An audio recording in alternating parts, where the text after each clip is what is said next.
मुझे बचपन से ही एक ऐसी अजीब और खतरनाक ताकत मिली हुई थी जिससे मैं किसी को भी इंस्टेंटली मार सकता था। मैं जिसके भी मरने के बारे में सोचता वो तुरंत वहीं ढेर हो जाता। अगर कोई भी चीज, चाहे वो इस दुनिया की सबसे ताकतवर हस्ती ही क्यों ना हो, मुझे मारने का इरादा रखती है तो मैं उसे सेकंड्स में ही खत्म कर सकता हूँ। एक विशाल ताकतवर उड़ने वाले ड्रैगन के सामने भी मुझे बस एक ख्याल लाना होता है और मैं आराम से उसे मौत के घाट उतार सकता हूँ। यहाँ तक कि उनका पूरा झुंड भी मेरे आगे कुछ नहीं है। मेरी जिंदगी बिल्कुल नॉर्मल चल रही थी, पर ये सब तब बदल गया जब मेरी क्लास एक स्कूल ट्रिप पर जा रही थी। जैसे ही हमारी बस एक टनल से गुजरी, एक अजीब सा झटका लगा। अचानक हमारी बस और हम सब एक अलग ही दुनिया में टेलीपोर्ट हो गए। किसी को कुछ समझ नहीं आ रहा था कि आखिर हुआ क्या है। तभी एक लड़की धीरे से बस के अंदर आई और उसने खुद को सेज की पोती शियोन बताया। उसका बर्ताव शुरू से ही बहुत अजीब था। अचानक हमारे एक टीचर ने घबराहट में बीच में उसकी एक बात काट दी। शियोन ने बिना कोई इमोशन दिखाए एक ही झटके में कैजुअली उन्हें उड़ाकर बाहर फेंक दिया और मार डाला। उसे इस बात से सख्त चिढ़ थी कि जब वो बोल रही हो तो कोई बीच में उसे टोके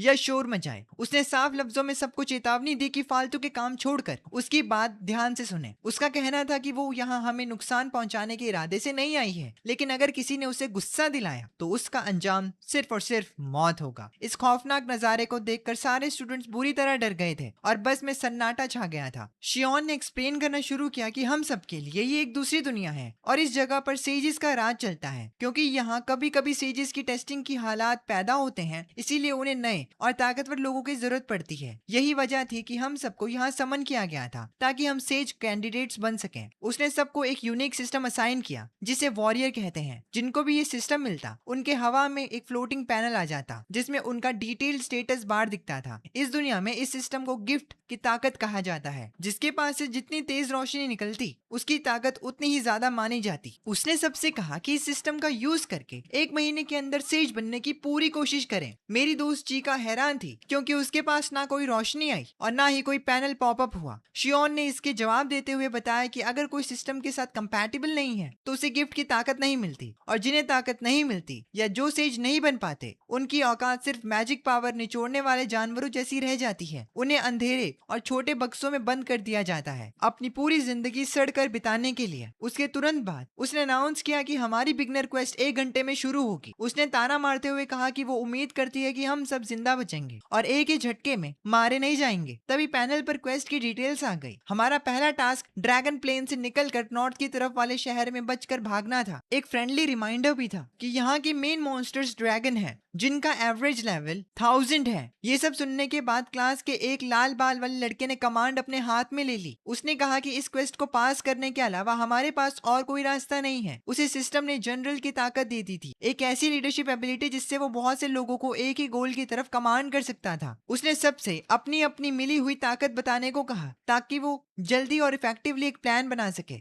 चीका अंदर ही अंदर बहुत डरी हुई थी। बस में जिनको सिस्टम नहीं मिला था उनमें चीका, मैं, तेमाई और एक पीले बाल वाला लड़का कुनकुन था। मैं इस वक्त भी आराम से घोड़े बेचकर सो रहा था। मुझे इस सब से कोई फर्क नहीं पड़ रहा था। ये देखकर कि जिनको पावर्स मिली हैं वो धीरे धीरे वहां से जा रहे हैं, चीका को एहसास हो गया कि वो लोग जानबूझकर हम चारों को छोड़कर जा रहे हैं। चीका ने घबराकर मुझे नींद से जगाने की कोशिश की। वहीं ताइमे और कुनकुन बस से उतरने ही वाले थे कि उस लाल बाल वाले लड़के ने उन्हें रोक लिया क्योंकि बाकी सबको पावर्स मिल चुकी थी। उनका एटीट्यूड एकदम बदल गया था। वो खुद को सुपीरियर समझने लगे थे। भले ही उनका लेवल अभी सिर्फ 1 था, फिर भी उनके पास ऐसी ताकत थी जो आम इंसान के बस की नहीं थी। उन्होंने साफ कह दिया कि अगर वो हम पावरलेस को साथ ले जाएंगे तो हम सिर्फ उनके रास्ते का कांटा बनेंगे। उन्होंने हमें वहीं छोड़ दिया, ये सोचकर कि हम बस में बैठे बैठे चारे का काम करेंगे और मॉन्स्टर्स को डिस्ट्रैक्ट करेंगे जब तक वो लोग आराम से भाग ना जाएं। उन धोखेबाजों को क्या पता था कि हम चारों, जिन पर उन्होंने चुपचाप चार्म वैल्यू लगा दिया था, हमारा यूज ड्रैगन्स को अपनी तरफ अट्रैक्ट करने के लिए किया गया था। उनका प्लान यही था कि मॉन्स्टर्स हमें खाने में बिजी रहें और वो आराम से शहर तक पहुंच जाएं। अचानक आसमान से एक बहुत बड़ी और डरावनी आवाज आई। एक अजीब सी दहाड़ पूरी जगह गूंज उठी जिससे सब के सब अंदर तक डर गए। फिर एक जोर के झटके के साथ उड़ते हुए ड्रैगन की पूंछ ने बस को फाड़ते हुए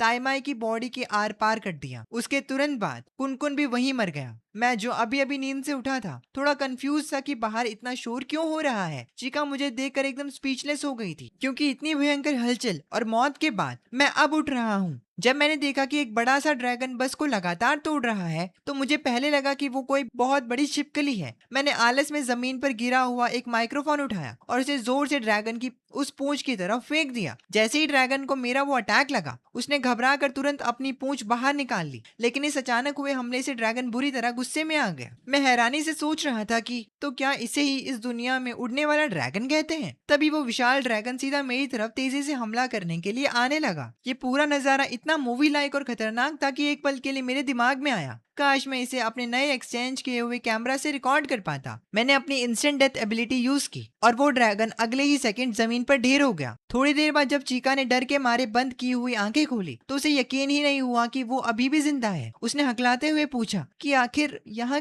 हुआ क्या। मैंने बात घुमाते हुए झूठ बोल दिया कि वो ड्रैगन आसमान से गिरकर खुद ही मर गया। अब वो मेरी इस बात पर यकीन करे या ना करे मुझे सच में कोई फर्क नहीं पड़ता था। ऐसा नहीं था कि मैं अपनी ताकत छुपाना चाहता था, बल्कि सच्चाई ये है कि इतनी अजीब और इनएक्सप्लेनेबल ताकत पर वैसे भी कोई आसानी से यकीन नहीं करेगा। हम बस से नीचे उतरे और आसपास का एरिया चेक करने लगे। हमारे सामने 3 रास्ते थे, एक पहाड़ी, एक शहर और एक घना जंगल। नॉर्मली देखा जाए तो घना जंगल ऐसी जगह पर सबसे खतरनाक होता है। तभी चीका ने नोटिस किया कि कुछ हमारी तरफ उड़कर आ रहा है। दरअसल जिन क्लासमेट्स ने हमें धोखा दिया था और जिन्हें सिस्टम मिला था उनके मैप में ट्रैकिंग एबिलिटी भी थी। जब उन्होंने देखा कि ड्रैगन का आइकन मैप से गायब हो गया है तो वो वहाँ वापस आकर चेक करने आ गए कि आखिर हुआ क्या है। उन्हें वापस आता देखकर मेरे दिमाग में सबसे पहला ख्याल यही आया कि क्या मुझे इन सबको सीधा मार ही देना चाहिए। आखिर उन्होंने हमें जानबूझकर मॉन्स्टर्स के आगे मरने के लिए छोड़ दिया था, जो सीधा मर्डर करने जैसा ही था। और अब उनका यहाँ वापस आना जरूर किसी बुरे इरादे से ही होगा। वो तीनों वापस आए और इतने विशाल ड्रैगन को जमीन पर मरा हुआ देखकर कंफ्यूज हो गए, लेकिन उनके लिए ये सरप्राइज ज्यादा देर तक नहीं टिका।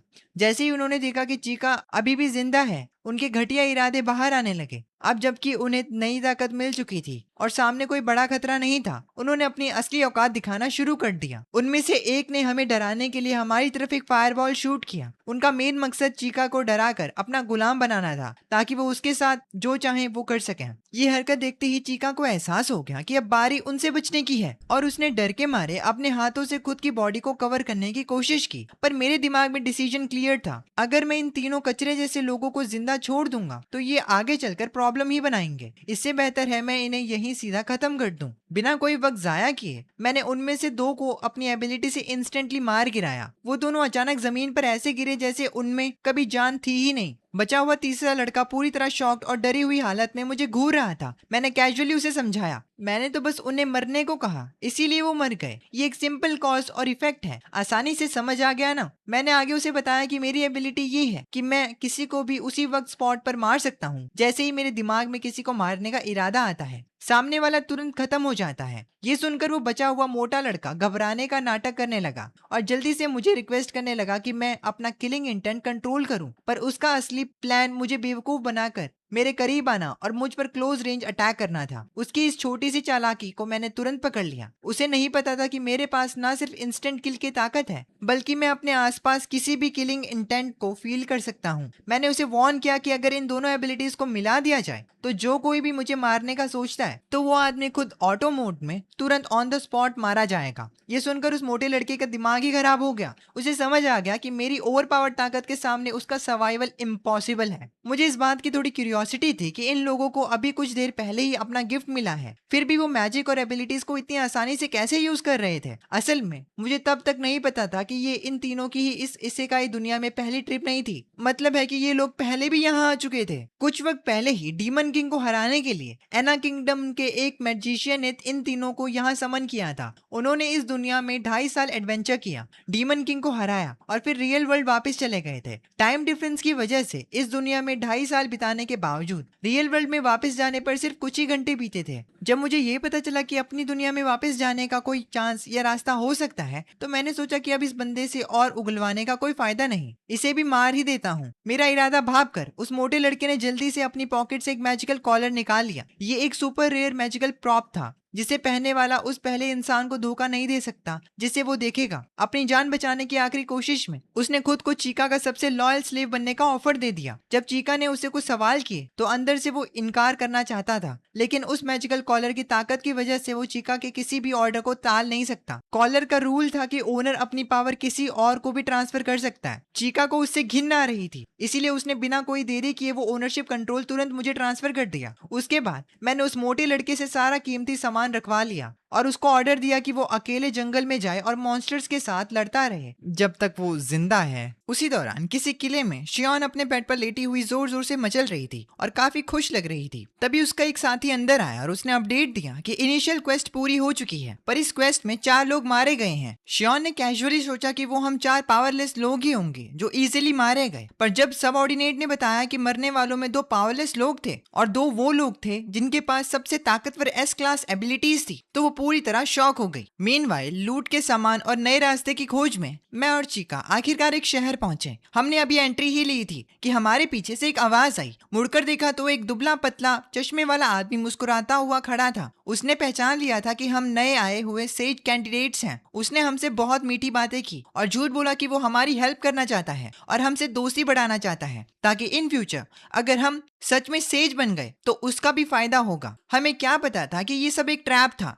शहर घूमने के बहाने वो दुबला आदमी जानबूझकर हमें एक सुनसान इलाके में ले गया। वहां उसके साथी पहले से ही हमारा शिकार करने के लिए एम्बुश लगाए बैठे थे। असल में उन्होंने मुझे और चीका को काफी देर पहले से ही टारगेट कर लिया था क्योंकि हम पावरलेस दिख रहे थे। लूटपाट करना तो उनका एक सेकेंडरी मकसद था। उनका मेन रीजन ये था कि पिछले गिफ्ट वाले लोगों ने शहर में आकर बहुत आतंक मचाया था और ये थकेले गुंडे उन्हें हरा ही नहीं पाए थे। इसीलिए उन्होंने मेरे जैसे पावरलेस लोगों को चुनना सही समझा ताकि वो हम पर अपना सारा गुस्सा निकाल सकें और हमें स्लेव्स की तरह बेचकर अच्छी कीमत भी कमा सकें। जब मुझे उनकी पूरी प्लानिंग और उनके घटिया इंटेंशंस का पता चला तो मैंने बड़े काम और पोलाइट तरीके से उन्हें कहा, तो ठीक है, अब मैं तुम लोगों को जान से मारना चाहता हूँ। ये सुनकर उन डाकुओं को बड़ी हंसी आई। उन्हें लगा मैं मजाक कर रहा हूँ। उन्होंने पलटकर मुझे धमकी दी कि वो मेरा वो हाल करेंगे जो मौत से भी बदतर होगा। चीका हालांकि डर रही थी पर उसने उन्हें रोकने की कोशिश की और उस दुबले आदमी से कहा कि पीछे हट जाओ, क्योंकि सिर्फ उसे ही पता था कि ये गुंडे किसके मुंह लग रहे हैं। मैंने बिना कोई एक्सप्रेशन बदले कहा, पीछे खड़े लोग कृपया पहले मर जाएं। जैसे ही मेरे मुंह से ये अल्फाज निकले, पीछे खड़े डाकू तुरंत जमीन पर गिरकर हमेशा के लिए सो गए। उसके बाद मैंने एक छोटा सा टेस्ट करना चाहा। मैंने सोचा कि इस बार मैं अपने बचे हुए बंदों को पूरी तरह मारने के बजाय सिर्फ उनके हाथ या आंखों पर अपनी पावर यूज करूंगा, देखने के लिए कि क्या मैं अपनी पावर को लिमिट कर सकता हूँ। मैंने सोचा सिर्फ लेफ्ट हैंड मर जाए, सिर्फ आंख मर जाए, पर अफसोस मेरा टेस्ट फेल हो गया। मेरी ताकत इतनी ज्यादा एब्सोल्यूट और ओवरपावर्ड थी कि वो कंट्रोल ही नहीं हो पा रही थी। मैं चाहे एक छोटा सा हिस्सा टारगेट करूं, सामने वाले की पूरी बॉडी ही मर जाती है। एक बार कह दिया मर जाओ तो पूरी तरह मरना ही पड़ेगा। अपने साथियों को एक झटके में बिना किसी मैजिक के ढेर होता देख वो दुबला बंदा मैं जानता हूँ कि ये लड़का लड़की भी हो सकती है, बट तुम्हें पता है जिनके कान ऐसे होते हैं वो मोस्टली लड़के ही होते हैं। खैर वो दुबला बंदा बुरी तरह घबरा गया और अपने घुटनों पर आकर गिड़गिड़ाने लगा। रोते हुए कहने लगा, मेरे घर में 80 साल की बूढ़ी माँ है और एक छोटा भाई भी है, प्लीज मुझे जिंदा छोड़ दो। उसका ये रोना धोना सुनकर भी मुझे उस पर कोई रहम नहीं आया। मैंने सिर्फ इतना सोचा कि जिस पल तुमने ह्यूमन ट्रैफिकर बनने का रास्ता चुना था और लोगों को दुख दिया था, तुम्हारा आखिरी अंजाम वही तय हो चुका था। जब उस दुबले आदमी ने देखा कि वो अब तक मरा नहीं है तो उसे बेवकूफी में लगा कि मेरी पावर उस पर फेल हो गई है। मौका देखकर वो बंदा जान बचाकर वहां से भाग खड़ा हुआ, पर उसे नहीं पता था कि उसके भागने का कोई फायदा नहीं था, क्योंकि जिस पल मैंने अपनी ताकत और इंटेंट उस पर यूज की थी उसी पल मौत का कॉज और इफेक्ट लॉग हो चुका था। अब वो इस दुनिया के किसी भी कोने में भाग जाए, उसके नसीब में मौत आनी ही थी। तभी हमारे पीछे से गार्ड्स की एक टीम दौड़ती हुई आई। वो लोग ग्राउंड पर पड़ी उन लाशों को देखकर हमसे पूछताछ करना चाहते थे। मैंने बड़ी सादगी से झूठ बोल दिया कि हम बस नए हैं और भटक गए थे, और जैसे ही हम इस गली में आए हमने देखा कि जमीन पर ढेर सारे लोग गिरे हुए हैं। गार्ड्स हैरान थे। असल में ये गार्ड्स इन डाकुओं के पीछे काम कर रहे अंडरग्राउंड गैंग की इन्वेस्टिगेशन कर रहे थे। वो तो प्लान कर रहे थे कि मुझे और चीका को बेट बनाकर देखेंगे कि ये थग्स हमें कहाँ बेचते हैं। कुत्ते कहीं के। एक गार्ड ने मुझे गुस्से में वार्निंग दी कि मैं कोई चालाकी ना करूं,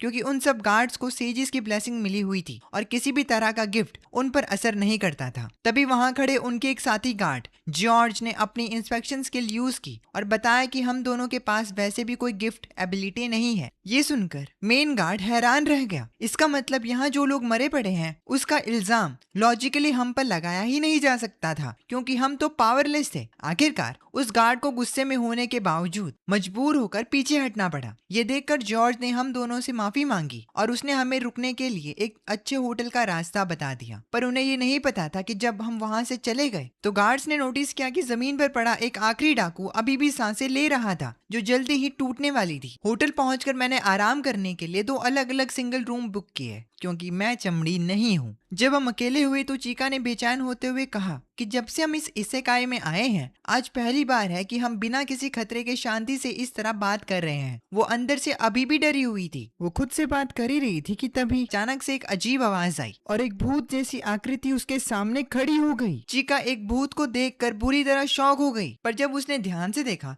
तो उसे एहसास हुआ कि ये घोस्ट एकदम उसकी बड़ी बहन जैसी लग रही थी। असल में ये जो रूह थी, इसका नाम दोनोरू मोकोमोको था। ये दोनोरू स्टाइल मार्शल आर्ट्स के फाउंडर के बेटे की पत्नी थी। इन्हें फर्स्ट जनरेशन बुलाया जाता है। साथ ही ये चीका की एंसेस्टर और उसकी गार्डियन स्पिरिट भी थी। उसका रूल था कि जब भी चीका पर कोई जानलेवा खतरा आता है, वो उसकी हेल्प करने के लिए प्रकट हो जाती है। जब चीका को ये पता चला तो उसका दिमाग खराब हो गया। उसने तुरंत पूछा, अगर तुम सच में गार्डियन हो तो पहले जब मेरी जान इतने खतरे में थी तब तुम कहाँ छुपी फिर रही थी? याद है तुम्हें जब हमारे पीछे ड्रैगन पड़ गया था और तब ये स्पिरिट नहीं आई थी? उस भूतनी का जवाब सुनकर मुझे हंसी आ गई। बात ऐसी थी कि मोको मोको ऐसे ही रैंडमली मेरे सामने बाहर आने से डर रही थी। उसे लगा कि अगर वो अचानक मेरे सामने आई तो कहीं मैं एक खतरा समझकर उसे घोस्ट होने के बावजूद इंस्टेंट किल ना कर दूं। इसीलिए वो चाहती थी कि चिका पहले मुझे उसके बारे में बता दे ताकि मैं उस पर अटैक ना करूं। चिका सोच रही थी कि आखिर एक भूत उसकी क्या हेल्प कर पाएगा। तब मोको मोको ने हमें असली बात बताई कि ये जो सो कॉल्ड गिफ्ट सिस्टम है, ये एक जाल है। एक बार अगर तुम उनकी दी हुई पावर को एक्सेप्ट करते हो तो तुम्हारी पूरी लाइफ उन सेजेस के हाथों में चली जाती है और वो तुम्हारे दिमाग को कंट्रोल कर सकते हैं। उसका यहाँ आना बस इसीलिए था कि वो अपनी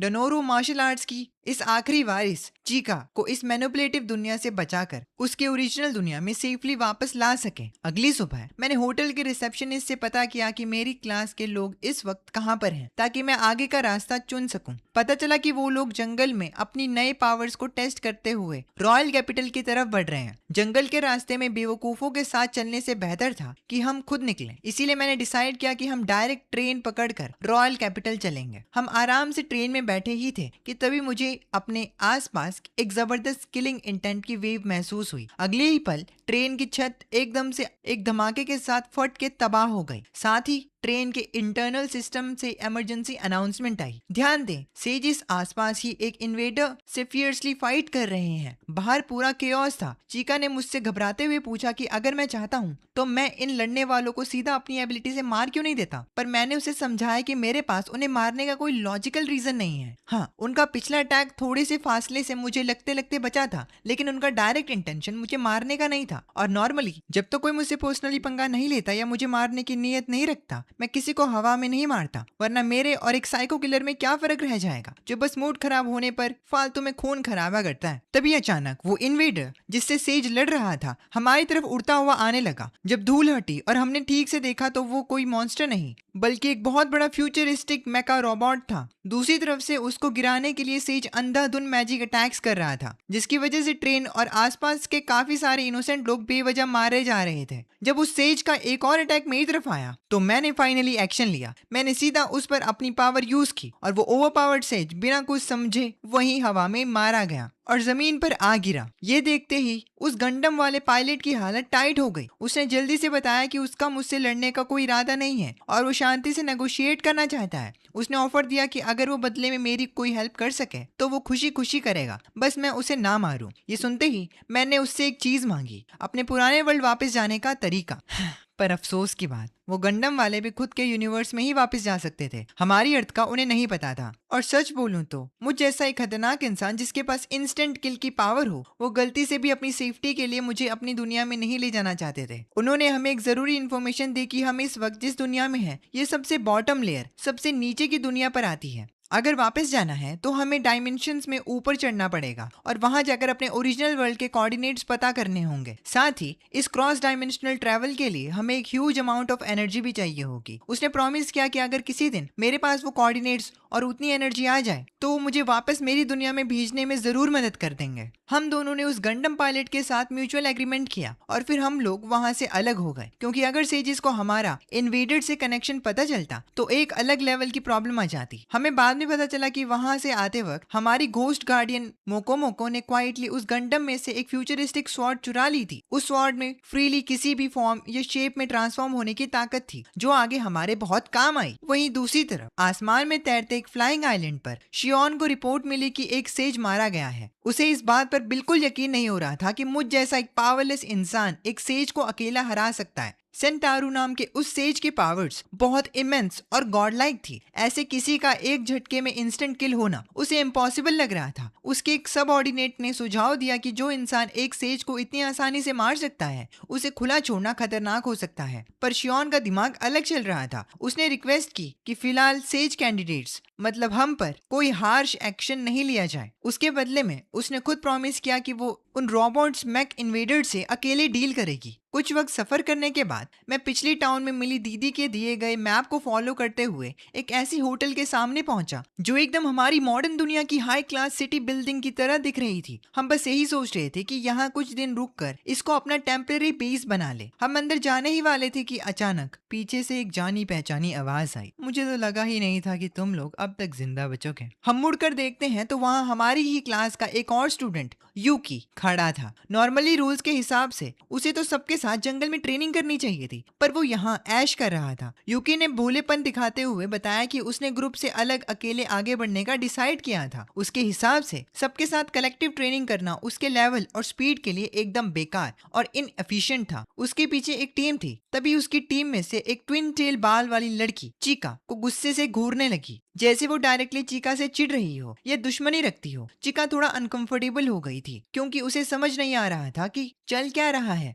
तब यूकी ने प्राउडली एक्सप्लेन किया कि ये सारी उसके स्लेव्स में स्पेशली चुनी हुई उसकी पर्सनल गार्ड टीम है। बेसिकली वो इस दुनिया में अपने लिए एक स्टैंडर्ड हीरो वाली हारेम स्क्वाड बनाकर घूम रहा था। चमड़ी साड़ा। एनीवेज, जब उसने देखा कि उसके इतने शानदार शो ऑफ पर भी चीका कोई खास रिएक्ट नहीं कर रही है तो उसका ईगो हर्ट हुआ। उसे लगा कि चीका शायद मेरी मेन हीरो की फीलिंग्स या प्रेजेंस की वजह से चुप है। तब यूकी ने एहसास जताते हुए बोला कि वैसे तो उसकी इस एक्सक्लूसिव टीम में किसी और लड़की का आना अलाउड नहीं है, पर अगर चीका उसकी गर्लफ्रेंड या औरत बनने को तैयार हो जाती है तो वो मेहरबानी करके मुझे भी अपनी टीम में एक छोटा सा स्पॉट दे देगा। उसका कॉन्फिडेंस और ईगो आसमान छू रहा था। ऐसे सिर्फ मेरे इडियट पे मुझे क्या ही ध्यान देना था। मुझे उससे कोई खतरा नहीं फील हो रहा था और उसके अंदर मुझे मारने की कोई किलिंग इंटेंट भी नहीं थी, इसीलिए मैंने उसे छोड़ दिया। चीका को गुस्सा आ रहा था और समझ नहीं आ रहा था कि इसे इतना घमंड किस बात का है। असल बात तो ये थी कि यूकी को सिस्टम ने जो पावर दी थी उसका नाम डोमिनेटर था। वो अपने से लोअर लेवल वाले किसी को भी हराकर इंस्टेंटली अपना लॉयल स्लेव बना सकता था। वो क्या करता था कि बहुत सारे लेवल 1 स्लेव्स खरीद कर उन्हें मॉन्स्टर्स के साथ फाइट में भेज देता था। जब उसके स्लेव्स जीतते थे तो हारा हुआ मॉन्स्टर या दुश्मन भी ऑटोमेटिकली उसका स्लेव बन जाता। और सबसे बड़ी बात, उस पूरी फाइट के एक्सपीरियंस पॉइंट्स का सारा हिस्सा डायरेक्टली यूकी को मिलता रहता था। ये भी सच में बहुत ही ओवर पावर्ड स्किल है। सिंपली बताऊं तो वो बस आराम से लग्जूरियस होटल में चिल कर रहा होता, जबकि बाहर उसके स्लेव्स मर मर के लड़ते और उसके लेवल ऑटोमेटिकली लगातार बढ़ता रहता। इसीलिए उसने चौड़ में चीका को अपनी बंदी बनने का दोबारा चीप ऑफर दिया। लेकिन ये सुनकर चीका का एकदम दिमाग खराब हो गया और मन घितना गया। यूकी इस बात पर बिल्कुल प्रेशर नहीं ले रहा था। उसने हंसते हुए बोला कि उसे अभी तुरंत जवाब नहीं चाहिए। चीका आराम से सोच ले और जब उसका मूड बदले तब उसके पास आ सकती है। उसी दौरान इस शहर के दूर एक हिस्से में एक अजीब सा खतरा बढ़ रहा था। एक और इन्वेडर जिसे डार्कनेस कहा जा रहा था तेजी से आगे बढ़ रहा था। एक पावरफुल वैम्पायर सेज लिनियन भी उस डार्कनेस पर कुछ असर नहीं कर पा रही थी, क्योंकि लिनियन का जो भी मैजिक अटैक उस डार्कनेस को टच करता वो इंस्टेंटली धूल में बदल कर खत्म हो जाता था। भले ही उस वैम्पायर सेज की रीजनरेशन स्पीड बहुत फास्ट थी, पर लग रहा था वो उस अजीब अंधेरे पे जरा सा भी नुकसान नहीं कर पा रही थी। वो डार्कनेस जहां से गुजरता सब कुछ निगल कर सुनसान कर देता। वहाँ हमारी साइड चिका अपने होटल रूम में यूकी की घटिया बातों को याद करके बहुत डिप्रेस्ड और इरिटेट बैठी थी। और इस बीच मैं पिछले 2.5 दिन लगातार सिर्फ सो रहा था, क्योंकि मैंने पहले ही चिका को बता रखा था कि जब भी मैं अपनी पावर यूज करता हूँ, जैसे ड्रैगन या सेज को मारने में, तो मेरी बॉडी पे काफी थकान आती है। हालांकि मैं फिजिकली एग्जॉस्टेड जरूर महसूस करता हूँ, लेकिन उससे मेरी इंस्टेंट डेथ पावर दोबारा यूज करने में कोई रुकावट नहीं आती। बस मुझे नींद बहुत आती है। तभी मुझे हमारे रूम के पास धीरे धीरे किसी की प्रेजेंस महसूस हुई। मोको मोको जो हमारी पहरेदारी कर रही थी, उसको भी तुरंत सेंस हुआ कि कोई छुपा हुआ दुश्मन चुपचाप हमारी जासूसी कर रहा है। पर अजीब बात ये थी कि बाहर कॉरिडोर में ना तो किसी के कदमों की आवाज आ रही थी और ना ही कोई फिजिकली दिख रहा था। चिका को समझ आ गया कि कोई खतरा है और उसने टेंशन में आकर जल्दी से मुझे उठाने के लिए कॉल लगाया। जब मैं उठा और मैंने उससे पूरी सिचुएशन समझी, तो मैंने अपने होटल रूम का दरवाजा खोला। जैसे ही मैं बाहर आया, मुझे इंस्टेंटली वो दुश्मनी भरी प्रेजेंस फील हो गई। हालांकि कॉरिडोर मुझे खाली दिख रहा था, पर अगर किसी ने भी थोड़ी सी किलिंग इंटेंट छोड़ रखी है, तो वो मेरे सेंस से बच नहीं सकता। मैंने तुरंत अपनी पावर्स वहां यूज कर दी। एक गिरने की आवाज आई और एक बॉडी जमीन पर गिरी। वो ट्विन टेल्स वाली लड़की जो गायब थी, एक चुटकी में इंस्टेंटली मारी गई और जमीन पर आ गई। जब चिका बाहर निकली, तो उसने तुरंत पहचान लिया कि अरे ये तो यूकी की उस हारम स्क्वाड की लड़की है जो दिन में हमें घूर रही थी। मैंने उसको कंफर्म किया कि हाँ, इस बंदे के अंदर बहुत स्ट्रॉन्ग किलिंग हॉस्टिलिटी थी जो मेरे रेडार पे डिटेक्ट हुई। और सबसे बड़ी बात, उसकी फीलिंग सीधा चिका को टारगेट कर रही थी। ये बात क्लियर होते ही कि यूकी की टीम हम पर अटैक कर रही है, चिका ने समझदारी दिखाते हुए डिसाइड किया कि हम तुरंत बैग्स पैक करें और यहाँ किसी और फोकट के झमेले में पड़ने से पहले ही निकल जाएं। लेकिन हमें नहीं पता था कि पास ही के एक अंडरग्राउंड बेस में जब मैंने उस ट्विन टेल्स वाली लड़की की इंस्टेंट डेथ की थी, तो उसके मरते ही यूकी के सिस्टम में एक वार्निंग नोटिफिकेशन चली गई थी। जब उसने अपनी स्लेव की डेथ का रिप्ले देखा, तो वो बहुत कंफ्यूज था, क्योंकि उस रिकॉर्डिंग में वहां पर किसी भी फिजिकल या मैजिकल अटैक का कोई विजुअल नहीं दिख रहा था। और वो ट्विन टेल्स एक हाईली ट्रेंड इनविजिबल असैसिन थी, जो ऐसे केयरफुली अपनी पीठ दुश्मन को दिखाकर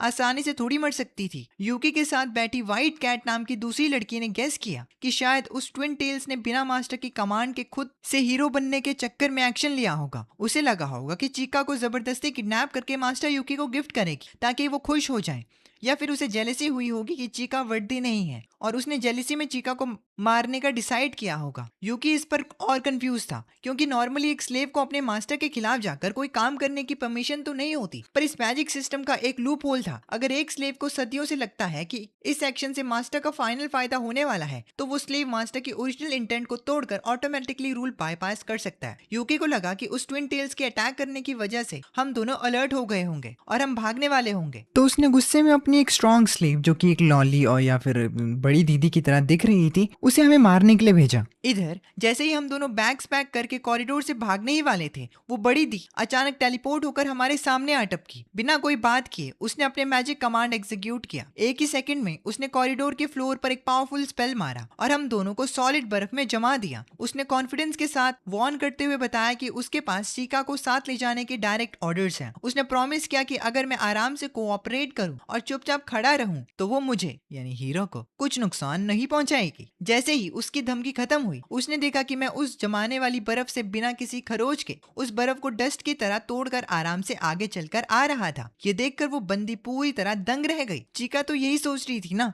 कि आइस मैजिक तो इतना नाजुक और खतरनाक होता है कि बॉडी टेम्परेचर ड्रॉप कर देता है और थोड़ा सा टच करो तो फ्रॉस्ट बाइट होने का डर रहता है। मैं उससे आसानी से कैसे निकल आया। लेकिन असल कहानी तो ये थी कि मैं भी बोर हो गया था और मैं एक छोटा सा एक्सपेरिमेंट करना चाहता था। मुझे अपने पावर की लिमिट चेक करनी थी। मैंने सोचा, क्या मैं इस मैजिक के जरिए बनाई गई ठंड या उस बर्फ के जमाने वाले असर को मार सकता हूँ। और हैरानी की बात यह थी कि मेरी पावर ना सच में डायरेक्टली उस फ्रीजिंग मैजिक और पॉइजन इफेक्ट को इंस्टेंट किल करके नलीफाई कर दिया। मैं फ्रीली उस हार्मलेस बर्फ से बाहर आ गया। जब उस बड़ी दी ने देखा कि उसकी औकात और मैजिक मेरे सामने कुछ नहीं है और मेरी पावर्स किसी नए लेवल पर हैं, तो उसका सारा कॉन्फिडेंस टूट गया और उसने डर के मारे बिना कोई झूठ बोले अपनी और अपने मास्टर की सारी असलियत हमारे सामने उगल दी।